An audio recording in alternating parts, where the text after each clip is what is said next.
Well, hello, everybody, and welcome to an emergency Faster Masters Rowing Radio, actually. I'm over-dramatizing. Last week, when Marlene and I recorded our regular monthly show, we just started this lockdown period and the intense change that everybody is facing at the moment.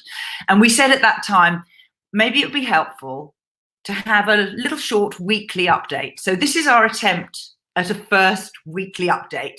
And what we thought we'd do was just use it as an opportunity to share some ideas and some resources online that you can use to keep yourself motivated, to give yourself new things to try, maybe to make some new friends online.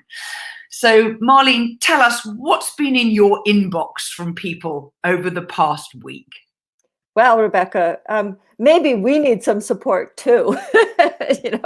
As you know, we work remotely all the time anyway, but I've definitely found that my inbox is working overtime today, this week. There's no doubt about it.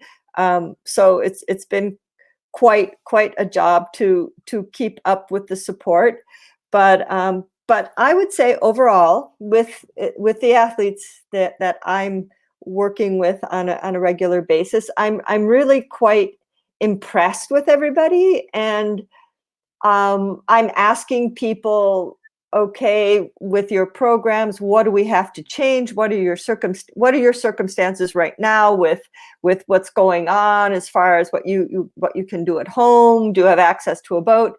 Everybody's situation is quite different, and probably the biggest issue is how do I adapt my strength program, and what do I do at home? So from this regard, I would say we're focusing quite a bit on circuits, body weight exercises. Everybody's got something a little bit different at home, and last time we talked about setting up a really simple home gym. So some people don't have any equipment. Some people have TRX straps. Some people have a mishmash assortment of dumbbells. So just pause a moment there. The home gym link will be in the show notes, which we'll send around afterwards. It's on our blog, fastermastersrowing.com. And there are lots of people watching live. If you have questions, just type them into the comments and we'll pick them up as we go along. Keep going, Marlene. So a lot of people asking about Bodyweight Circuits. If you get to the basic minimal, good old planks, sit-ups, push-ups, body weight squats, one-legged squats. These are all excellent things that you can do at home if you don't have any equipment. That's a big focus. As I said, many athletes who I'm talking to belong to gyms which are closed right now, but their yoga instructors are broadcasting on Zoom, and they're doing their classes together. Some people who don't have ergs all of a sudden said, "Oh, my husband just ordered an erg for me." So some people who always wanted ergs are now getting them, and Christmas early, and I've actually, as I said, I've been very impressed with people. Everyone has kind of stayed on the mode of, well, this isn't going to last forever. We need to keep up with our training. I feel better doing my training. They feel better staying on their routine. I'm encouraging them to stay on their routine and plan for their late summer events. We don't know what will happen, at least in North America or anywhere at this point. We don't know what will happen in, say, June or July, but August is still a long way away, as well as the fall is. So I as I said, I'm impressed that everybody's sounding pretty good, and I was firing out adaptations to strength programs yesterday morning to different people, and one athlete wrote to me, I've been really feeling down in the dumps and going in and out of this kind of depressive feeling, but if you're taking the time to fix my program, I'm going to take the time and do my program. So I wrote back to him and said, I feel the same way. There's a few moments where I feel really kind of bummed out about the whole situation. And then on the other hand, it's going to pass and the sun is coming out. And, we just have to focus on what's actionable and not listen to your brain quite so much. Like, better to go put your yoga pants on than start thinking about this. I think the answer is just do something. And if you do something and you take one step forward, you're going to feel much better. Exactly. And here's our second comment from a live watcher. Firstly, hello to whoever it was who says they're in Melbourne. Nice to have you with us.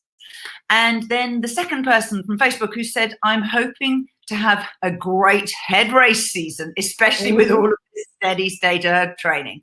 And I couldn't agree more. So my little crew, we've gone back to doing the long winter training. We've been doing 20-minute pieces on repeat. This morning we were doing low rate power pieces, and we start our pieces at the same time. We just message each other and go, right, I'm going now. Right. I agree. I think we're going to have an awesome head racing season. And in fact, Melbourne fan, I'm hoping that we're coming to the head of the Yarra. Well, this is a good time for, this month, particularly April, this is a good time where some people are at home more than they might normally be. And if you have a little bit of extra time, this is when you need to do more base training, more cross training, more volume, because for masters athletes, that's usually what they don't have the time for. They're limited on their time. So if you can include an extra hour and a half or 2 hours of base aerobic training, down the line a few months from now, that's going to really benefit you. So, there are things that you can use this additional time for, and and be productive, or do it with your kids. If you're somewhere where you can get outside, depending on the circumstances where you live, get outside or walk stairs, or even just walking. You don't have to necessarily be sitting extra time on the erg.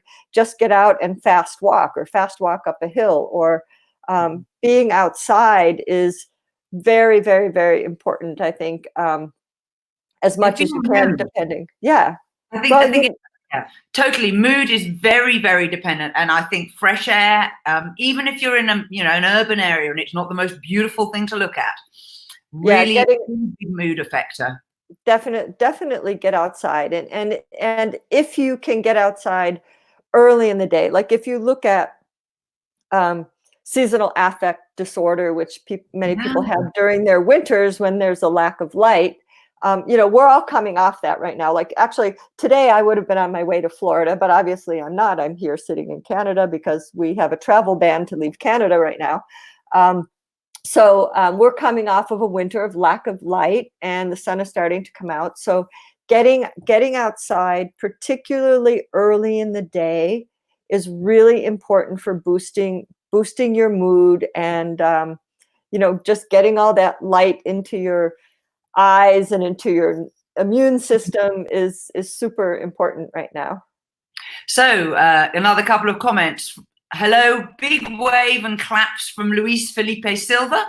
Nice to have you with us. I'm guessing you're probably in Portugal or possibly Brazil. So I'm making a radical guess based on your surname. And here's a really nice mental courage attitude statement from someone who says, "Hi there, I heard a good perspective. We can come out of 3 months of lockdown unfit and unhappy, or we can see it as a chance to get fitter and stronger and come out of it on top form." Right. That's what I said. I mean, it's an opportunity to get in some extra training, which is also going to boost your mood, which is also going to make you feel better. So again, take advantage, even if that's just doing, set a few extra sets of 20 body weight squats. I would say if you can't do anything else, do more body weight squats. It's probably one of the best things you can do. There's a wonderful lady called Patricia Carswell who's active on Twitter, and she writes a blog called Girl on the River. She describes herself as pint-sized. And she Pint-sized. did a wonderful video of herself doing bodyweight squats, holding her big cat in her arms. So, She was doing a lot of squats. That cat was pretty patient. absolutely. So, I mean, you know, lots of small things count. I think that's that would be my message, that even if it's 15 minutes here, 20 minutes here, or if you're home with kids, getting outside to do something, teach them how to row on the erg, teach them how to do something new, you know, get them going as well, because they probably have energy to burn off. So, exactly. And they're so competitive. If you let children run, they're always like, I'm going to beat you. Now, I have a couple of things to add in. So firstly, take a look here. This is the blog post. It's called Useful Links for Rowers During COVID-19. And I will put the things that we're talking about today into this blog post after we finish. So do look at it now, but please go back and look at it later as well. Now, there are a few entertaining and challenging things which have been shared with me online. And if any of you want to add more, we'll put them into next week's show. So first up, I got a really nice message from Dan, who said, this is a shameless plug for my Android app called Boat Coach. If you're running virtual ergathon events, or even just trying to do a virtual event with a friend, you can live stream your workout to Facebook with your Concept 2 workout stats overlaid. And he's also got a video of Sander Roosendahl, who many of you will remember from the Rows and All rowing data website, and he's been a guest on Rowing Chat with me in the past. There's a video of him giving the live streaming a try, which I will share. So thanks for sharing that with us, Dan. Then I had a message from Pentti Soini, who is from Quiska in Finland. And I know that, Pentti, I have not pronounced your name with the best accent, so apologies for that. He has a platform which puts, he says, all rowers on the same line. It's a free service on the internet called nonathon.com. So NONATHLON. And he says our club are using it actively, and it really motivates people. He said you create a group and then add your own members in there. It doesn't require any maintenance. Everyone just uploads their own results, and it gives you points based on your gender, age, and weight. So that's quite interesting. And he is arranging a virtual ergo marathon. The event, he says, ends on the 19th of April. And I will share the link to Facebook where he's uploaded the event so you can express your interest there. And he's also put a hyperlink to his boat club URL and the ergo marathon details there. So I'll put those up in the show notes. Now, a little bit of an entertaining distraction, which I would like to mention for those of us who hang out on Twitter. Thames Tradesman Rowing Club, which is a club that I was a proud member of for many years, have been sharing a competition to guess the name of the rowing club in emojis. Now, some of you have probably seen the emoji things going around of movies and actors, and they are absolutely brilliant. So he's done a particularly fine one for Putney Town Rowing Club. The putt is a golfer. The knee, obviously, is a picture of a leg, and then the town. And then there was a very long discussion, which you can read in the thread, about whether or not he could find an emoji sequence for Molesey Boat Club. Now, if you're from the UK, you will know that Molesey row with black oars, and they are colloquially known as the Black Death by people who do not row at the club. And so there was a picture of a skull emoji and a little black square, which the Twitter account from Molesey Boat Club immediately rejected as being inappropriate and suggested an alternative. And at the moment, they have 24 separate British rowing clubs, all listed there for you to go and guess what they are. However, would anyone like to have a go at working out an emoji sequence for Twickenham Rowing Club? Now, Twickenham, if you're not from the UK, is the home of the English rugby squad. It's a very big stadium. And someone suggested that maybe a rugby ball was a good opportunity, but I'm not sure. I'm sure we can be a lot more creative than that.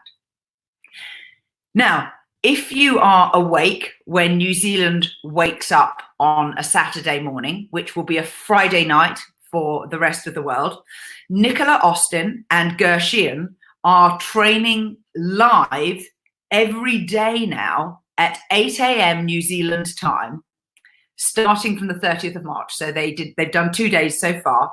They say, make sure you've done your mobility and are ready to do the group warm up together when you come online. It's a Zoom meeting, and I will share the Zoom address.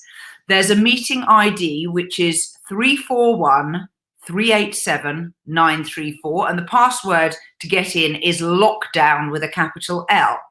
So I do hope that people around the world can enjoy that. I know that because the UK have gone to British summertime, that 8 a.m. New Zealand is 8 p.m. UK, which probably means 9 p.m. in Europe, and the rest of you can work out your time zone equivalents. Now, Nicola Austen was an international rower for New Zealand. Austen is her married name. She was in the New Zealand pair in that amazing group of athletes that some will remember winning 4 gold medals in 4 consecutive races at Gifu in Japan at the World Rowing Championships. And she is a great fun lass. And Ger is known to many people from Irish rowing. I'm sure if Niamh Hayes is listening, who's the host of the Irish Rowing podcast, she will know him well. He's a fantastically crazy Irishman, and he won't mind me saying that. Huge loads of energy. And the two of them together, I'm sure, are a great entertainment to watch, even if you don't want to participate. Now, the next one is from James Rick Terrell, and he says, for those of you who don't know, I develop the Pain Sled and Road Biker apps. These are currently only available for iOS, and he's heads down working on an Android version right now.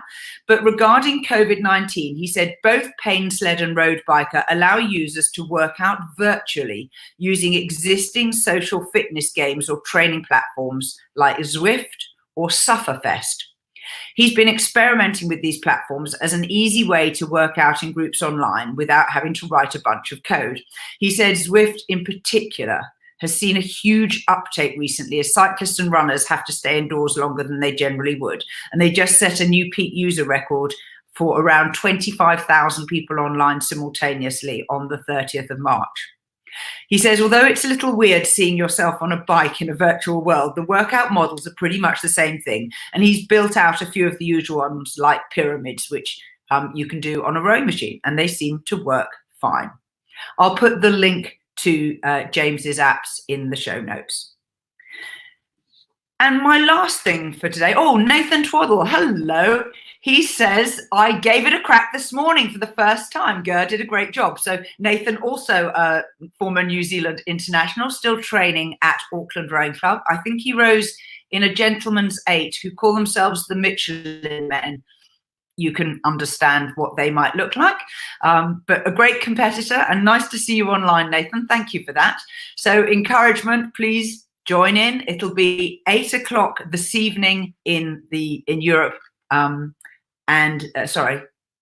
Yes, that's right. They've just done it, basically. It's now 10:30 in New Zealand. Now, the last thing I wanted to mention is a tweet I got from Mark Davies, who's the chairman of British Rowing.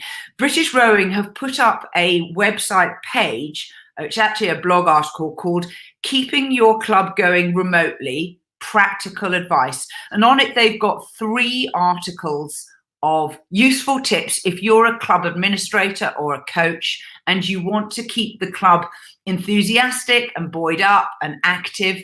Now, they also, from Mark's tweet, he says, please send me any other resources you have which might be suitable for keeping a club going in this current situation. So great sharing there.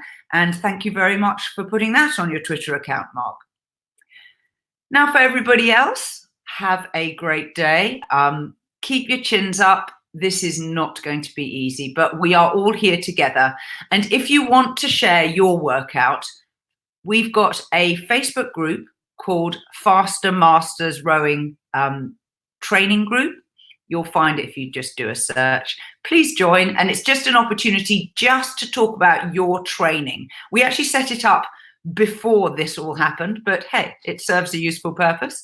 And we'd be delighted to have anyone anywhere in the world who'd like to join in and talk training there. By the way, Marlene and I are the moderators of that group. And if you do have any explicit questions, don't email Marlene. Put the question into the group and we'll see if we can then provide a group answer, which is kind of better in a way, because it means that if someone else had a similar question, they get an answer too.